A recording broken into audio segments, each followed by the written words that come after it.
आने वाला चुनाव जो है ये बहुत ही महत्वपूर्ण चुनाव है, क्योंकि ये चुनाव मेरा चुनाव नहीं है, ये नेताजी का चुनाव है। और सच्ची श्रद्धांजलि अगर हम सभी को देनी है नेताजी को, तो एक एक बटन नेताजी की समाजवादी पार्टी की साइकिल को दबाना है।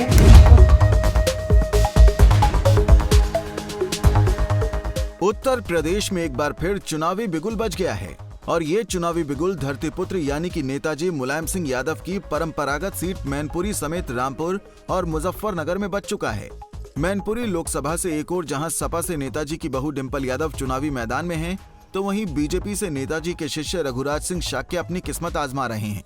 हालांकि दोनों प्रत्याशी नेताजी के नाम पर वोटरों को लुभाने की जद्दोजहद में जुटे हुए हैं। उपचुनाव को लेकर सपा उम्मीदवार डिंपल यादव ने मैनपुरी की किशनी विधानसभा पहुंचकर रैली को संबोधित किया। इस दौरान डिंपल यादव ने कहा कि वो मुलायम सिंह यादव की बहू नहीं बल्कि पूरे मैनपुरी की बहू हैं। आने वाला चुनाव जो है ये बहुत ही महत्वपूर्ण चुनाव है, क्योंकि ये चुनाव मेरा चुनाव नहीं है, ये नेताजी का चुनाव है।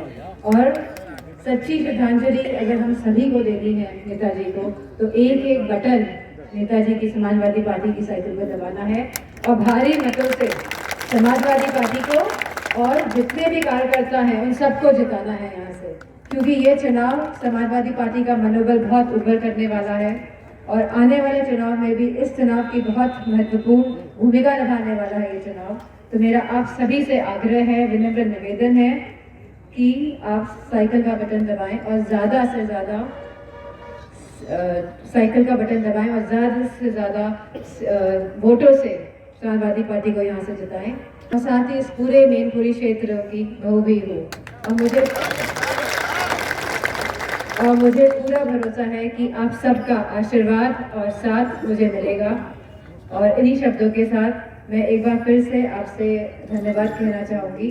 धन्यवाद। हालांकि मैनपुरी समाजवादियों का गढ़ रहा है, ऐसे में भाजपा की बड़ी दमदारी के साथ चुनावी मैदान में चुनाव लड़ रही है।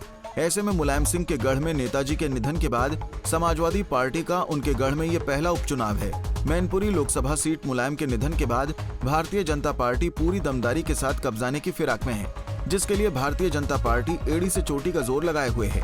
वहीं समाजवादी पार्टी के लिए अपनी ये सीट बचाना किसी चुनौती से कम नहीं है, जिसके चलते लगातार अखिलेश यादव लोकसभा में अपनी पत्नी डिंपल यादव को जिताने के लिए जोर शोर से मेहनत करते दिख रहे हैं। डिंपल के साथ चुनाव प्रचार करने पहुंचे अखिलेश यादव ने कार्यकर्ताओं से कहा कि नेताजी को याद करके एक एक वोट साइकिल के निशान पर डालने का चुनाव है। जो संस्थाएं हैं उनको धीमे में खत्म किया जा रहा है, जहां महंगाई बढ़ रही है, बेरोजगारी चरम सीमा पर है और सरकार जो बैठी है वो हम लोगों को, आप लोगों को गुमराह कर रहे हैं। इसलिए जहां तमाम मुद्दे हैं वहीं देश ये देखेगा कि मैनपुरी लोकसभा कितने वोटों से जीत करके आ रही है। 2 लाख से कम नहीं साहब। सबकी निगाहें हैं मैनपुरी लोकसभा पर। हम किसी का जवाब नहीं देना चाहते, जवाब देने के मंच दूसरे भी होंगे। अभी केवल हम लोगों को नेताजी की बातें लेकर के और नेताजी ने जो काम किया है, जिस तरीके से लोगों को जोड़ा है और जिस तरीके से हमें और आपको पहचान के साथ साथ सम्मान दिलाया, उसका चुनाव रही है।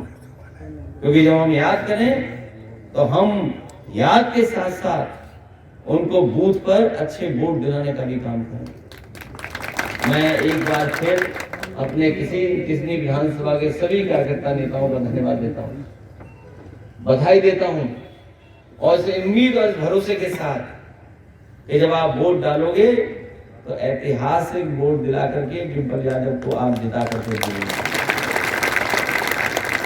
मैनपुरी में भले ही सपा भाजपा आमने सामने हो, लेकिन प्रत्याशी नेताजी के नाम पर ही जनता से वोट देने की अपील कर रहे हैं।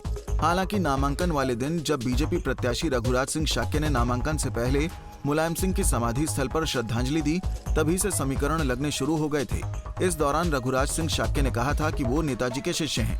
सपा ने नेताजी का अपमान किया है। फिलहाल नेताजी चुनाव लड़े थे, नेताजी तो बहुत बड़े नेता हैं। ये रघुराज सिंह शाक्य मुलायम सिंह का एक शिष्य भी है।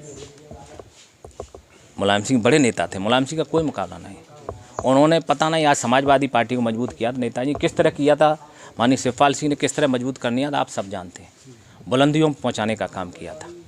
अब जो बताइए, जो पुत्र अपने पिता का अपमान कर सकता है, वो तो राष्ट्रीय अध्यक्ष थे, अब विरासत की बात कर रहे हैं तो विरासत तो अखिलेश जी को मिलनी थी, फिर क्यों बीच में हटा दिया?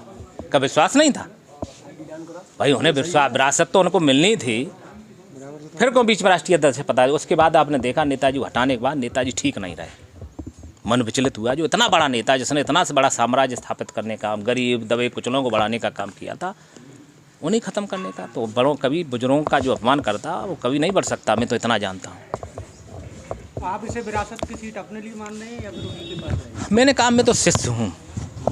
चौधरी चरण सिंह, माननीय मुलायम सिंह यादव जी चौधरी चरण सिंह के एक शिष्य थे, अजीत सिंह उनके बेटे थे। विरासत उनको नहीं मिली, माननीय मुलायम सिंह को मिली थी।